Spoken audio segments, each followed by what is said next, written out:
We're going to see about benefits in the HR perspective.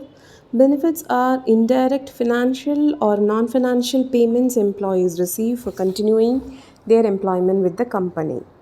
They include things like health and life insurance, pensions, time off with pay, and childcare assistance.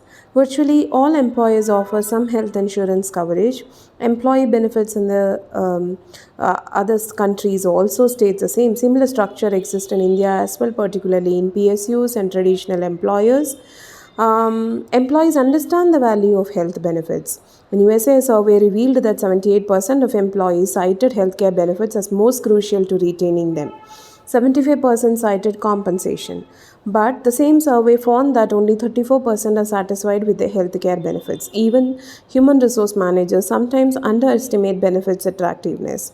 One survey concluded that many human resource managers erroneously assume that things like job security, autonomy, and independence and opportunities to use skills are most important to employees than our benefits. It's a fact that traditional Indian employers, including PSUs, use healthcare facilities as a tool to retain employees. Many extend such benefits to family members and the retired employees. Family members can be dependent children and parents or in laws. Employee benefits or prerequisites are now an integral part of compensation packages offered by all the companies. The type and extent of prerequisites given by Indian organizations are determined by the relevant laws, location specific practices or requirements, and tax laws. The law um, mandates employers to provide employee benefits such as leave and employee welfare measures at free or nominal cost.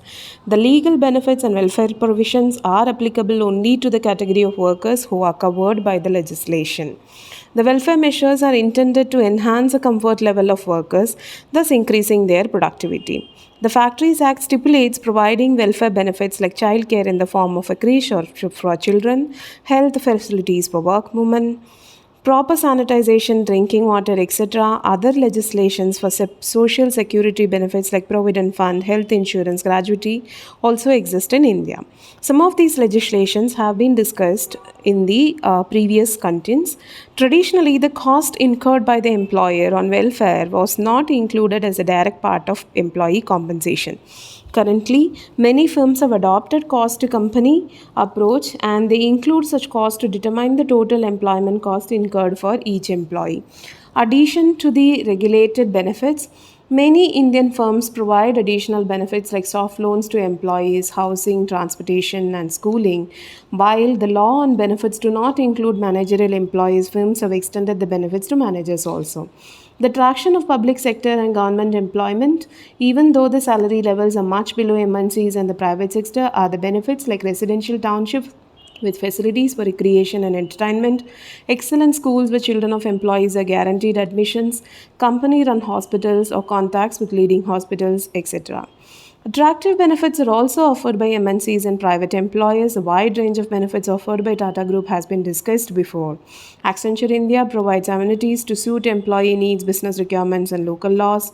The company focuses on health and well being of employees. It has created a gym at the office so that employees have the trouble of driving down to a private gym. Facilities for indoor sports are available within the company. The company is among the growing number of organizations that encourages flexi timings and work from home facilities. Employees and their families are invited for celebration, and the company also has days meant for bringing family members to the office. When we come to know about the policy issues, employers need to design benefits packages carefully. The list of policy issues includes what benefits to offer, who receives the coverage, whether to include retirees in the plan, whether to deny benefits to employees during initial probationary periods, how to finance benefits, cost containment procedures, and how to communicate benefits options to employees. Legal issues loom large. Indian labor laws mandate some benefits while other benefits are at the employer's discretion. However, law also affects discretionary benefits such as vacation leave or earned leave, and employers must adhere to the laws of the states in which they do business. There are many benefits and ways to classify them. We'll classify them as pay for time not worked, insurance benefits, retirement benefits, personal service benefits, and flexible benefits.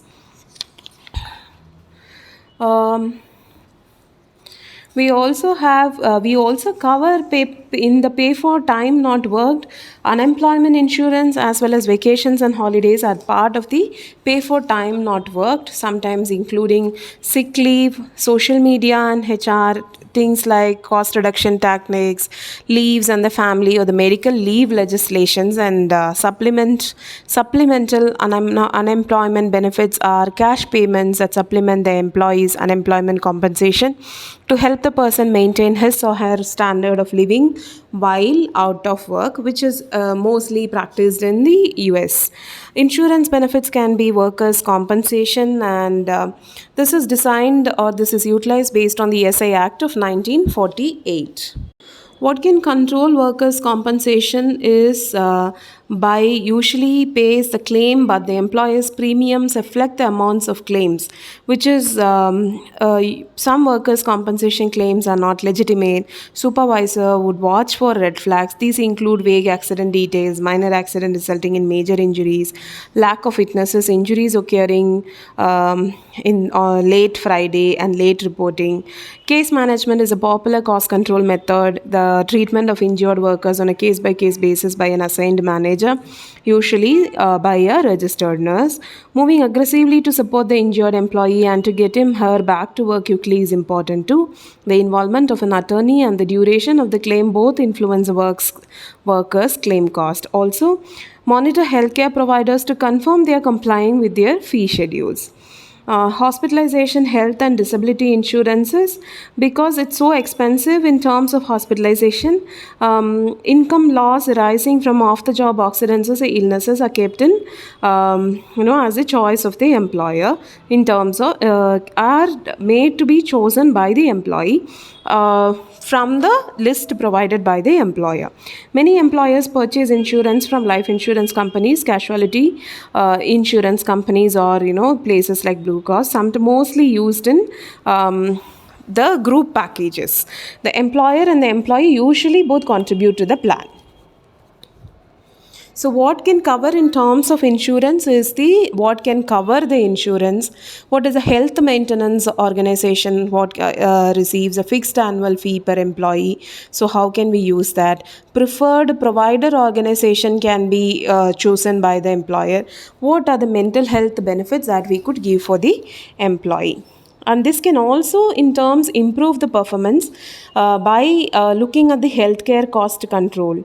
Most importantly, make sure employees know the cost of their medical benefits. So for example, periodically send a statement to each employee listing the employer's cost for each health benefit. One selection lets employees choose the best of the employer's healthcare offerings based on input from other employees concerning matters like doctor visits and specialists. Many illnesses are preventable, so wellness programs. Trends include obesity management, stress management, senior health improvement, and tobacco cessation programs. On-site clinics and hospitals are also available in majority of the companies. Claim audits are done to look at the costs. Limited plans are offered. Sometimes these are all outsourced so that other people who knows about the work manages the thing. Long-term care insurances are available in some of the organizations. Some organization provides a group life insurance. We are looking at the personal services and family friendly benefits. It can also be an employee assistance program like counseling or advisory services on such as personal legal and financial services or child or elder care referrals, adoption assistance or mental health counseling, life event planning. When you're looking at family friendly or work life benefits, benefits such as childcare, fitness facilities that make it easier for employees to balance their work and family responsibilities, which can be subsidized childcare or sick child benefits or elder care benefits like older relative being taken care, for which part time, or if like 16% quit their job because they have to look for or retire early to support. So those things could be supported in terms of the benefits. Family friendly benefits at the bottom line, which we spoke before. Other personal service benefits could be educational subsidies or domestic partner benefits or executive prerequisites. We can also provide some kind of cafeteria to support the employees. Individualized plans allowed by the employers to accommodate employee preferences for benefits could be used. These could be the main aspects which can cover the or which can improve the performance of the employees through compensation or benefits.